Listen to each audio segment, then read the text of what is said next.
Hello, everybody, and welcome to the Bourbon Canada YouTube page. My name is Ray Daniel, Beach Tory's American Whiskey Ambassador here in Canada. And my goal with this page is to make it the one-stop shop for you for information and any information you could possibly want surrounding the American whiskey portfolio at Beach Tory, which includes products from the James Union Distilling Company in Claremont, Kentucky, and the Maker's Mark Distillery down in Loretta, Kentucky. Now, over the course of the next, who knows how long, we're going to be putting up a bunch of videos here going through pretty much every single expression that we have within the Beams and Tory family. Also, giving you some cocktail ideas, tips and tricks around bourbons, around rye whiskeys, around American blends. But before we get into that, I want to address the overall subject of what we're going to be talking about, which is American whiskey, right? Now, one of the biggest questions that I get asked on an almost daily basis is, what is bourbon whiskey, right? What's the difference between bourbon and whiskey? And the reality of it is there is no difference between bourbon and whiskey. Bourbon is a type of whiskey, right? Asking that question is kind of like asking what's the difference between Chardonnay and wine, right? Now, bourbon, yes, is a type of whiskey, but it's a very heavily regulated form of American whiskey. Now, in 1964, then U.S. President Lyndon B. Johnson, through Congress, passed a bill that protected the identity of bourbon as uniquely and distinctly American spirit. Now, along with this came a whole bunch of rules and regulations around the production of bourbon and what we have to do in order to call our products bourbon. I want to spend a little bit of time today taking you through those rules. Right? And we break them down into something that we call the ABCs of bourbon, the bourbon alphabet. It's just a real easy way of remembering basically, right? So A is going to stand for America. Now, bourbon can be made anywhere within the United States of America. However, about 95% of bourbon production does occur within the state of Kentucky. Because of this fact, a lot of people are under the assumption that it has to be made within the state of Kentucky. Now, if it says Kentucky bourbon whiskey on it, sure, it has to be made in the state of Kentucky. But if it just says bourbon or straight bourbon whiskey, you can make it anywhere within the U.S. And we are certainly starting to see a lot more of that occurring now, with some really cool distilleries opening up everywhere from Pacific Northwest to Texas to the Hudson Valley. The B is going to stand for our barrels. We have to use first-time use, freshly charred white oak barrels. Now, when you char a barrel, you're basically you're burning it, right? You're creating a layer of charcoal around the inside of it. But you're also accessing the sugars that naturally occur within that wood, right? You're burning away, opening up those pores and caramelizing those sugars behind. So basically what happens is, when it starts to get warm outside, that whiskey is going to start to expand. And it's going to basically push through that layer of charcoal to what we call the red layer. And this is where we're going to pick up 100% of the color of our bourbon and anywhere from 70 to 80% of our flavor. Now, as it gets cold, it's going to contract back out, right? So we constantly have this breathing effect going on within the barrel. And to kind of give you an idea of the difference, say, between a first-time use barrel that we'll use in bourbon and a second or third time use barrel that you might see happening in Ireland or Scotland or Canada, I always like to think about tea bags, right? If you take a tea bag and you put it into a cup of hot water and you leave it sit there for 5 or 10 minutes, you're going to end up with a really strong cup of tea, right? Now, if you were to take that tea bag out and squeeze it off, you can use it again and you'll still get a cup of tea, but it will take you longer to get a big fuller flavor and it will never quite be the same. Now, you can still use that tea bag over and over and over again until you end up getting no flavor out of it. And a barrel kind of works in the same way. Every time you use it, it's going to give off less and less and less. Now, we are using those first-time use barrels. We're also producing in a place like Kentucky where we have really hot summers and really cold winters. So we're going to see a lot of interaction with that wood, which is why we see a lot of maturity come into our products really quickly. Now, once we're done with those barrels, we will send them off to our different distilleries around the world, and we'll use another new barrel for our next batch coming through.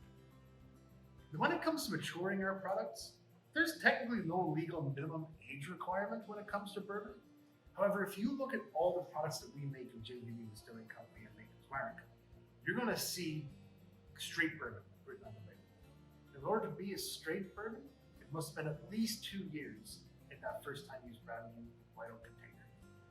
And if it's under 4 years of age, somewhere on the bottle it's going to have to tell you that, right?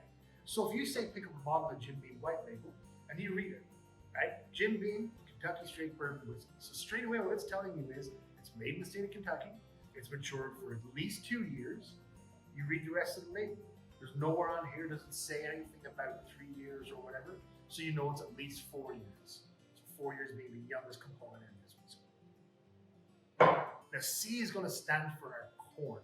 This relates to what we call the mash bill.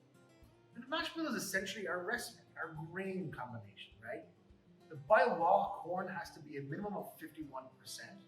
And then you'll usually see what we call traditional flavoring grains, rye being the most common, wheat certainly the second most common.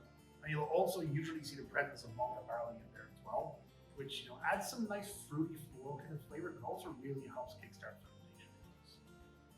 Now D, E, and F are all going to be kind of combined into each other. This is more around our distillation and our proofing, or ABV, alcohol by volume.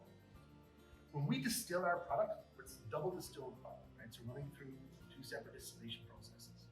And when it comes off that still the final time, it can't be any higher than 80% ABV. Now when we go to put it into the bottle or into the barrel, so E, enter into our barrel, it has to be at 62.5% ABV.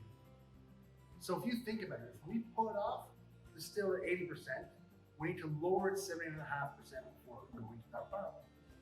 For this reason, we actually go in, we distill a little bit more. That's mostly stuff we don't have to dilute down our new make whiskey too much and lose too much of those natural grain things. Now we've barreled it at 62.5%, and it's pretty much going to hover around that ABV for the entire time it stays in there. But when we pull it out, we got to start bottling it. We can bottle it any percent we want, as long as it doesn't go below 40% ABV. And then we come to G. To me, probably the most important thing. It's a genuine product. There's no flavor additives, no coloring additives allowed whatsoever with the world of bourbon. Which means that when you look at your bottle of Jim Beam White or any bottle of bourbon from the JB Distilling Company or Maker's Mark, you're quite literally looking at the combination of yeast, water, grain, wood, and time. Now within the world of bourbon, there's a couple things that you're going to start to see. I always say read your label. Your label will tell you a lot more than you actually think. So let's say, for example, I pick up a bottle of Knob Creek, right? It's going to say Knob Creek Kentucky Straight Bourbon Whiskey. So I know now that it's going to be made in Kentucky and it's going to be at least 2 years old. But then I see this 9 years, aged 9 years.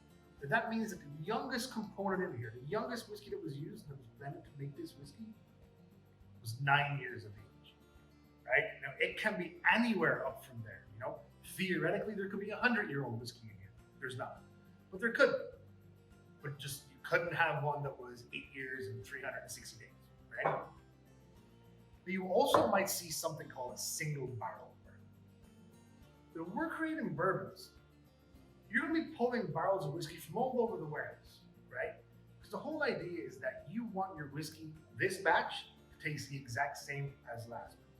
And you want your next batch to taste exactly the same as the batch you're working on right now. So in order to do that, this is where the art of blending really comes in. Because you're pulling whiskeys from all over the warehouse, blending them in different quantities to make sure that you're coming up with the same flavor every single time. And the reason you're doing this is because every barrel is going to mature slightly differently. We have an idea of how they're going to turn out, depending on where they are in the warehouse, but the smallest little thing can happen that can change it all off whack. It is a very inexact science. When you look at a single barrel product, it means only one barrel has been used. Whatever is in that liquid is one barrel and one barrel only. But because of this, you might see some variances in flavor. Generally, producers try and keep their single barrel whiskeys along the same path, right? They want them to taste close to each other for sure. You don't want them to be so drastic that they taste it from a different distillery, but you will see slight variances in flavors. I know with our Baker's bourbon, some of those variances in flavors mean you might start to see the presence of extra different fruits, or maybe some of those fruits are more pronounced. You might see some of the vanillas being more pronounced.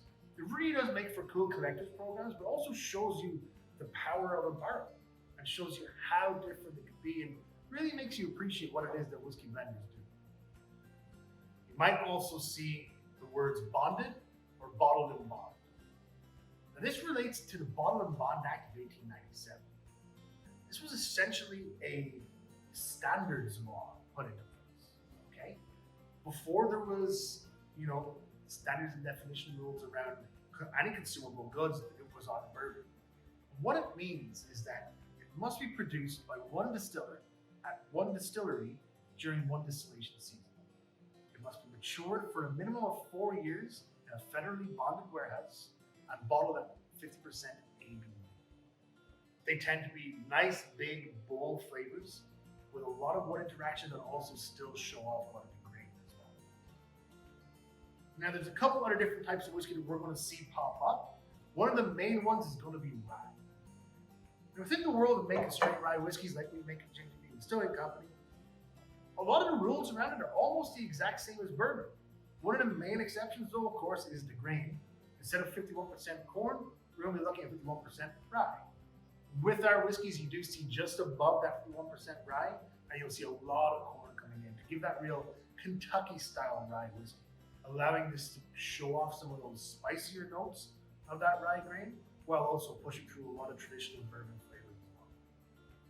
So hopefully this has kind of given you a little bit of a Bourbon 101, a little bit of an idea of what we're going to be talking about. We'll certainly delve a lot deeper into all this information as we go through product by product.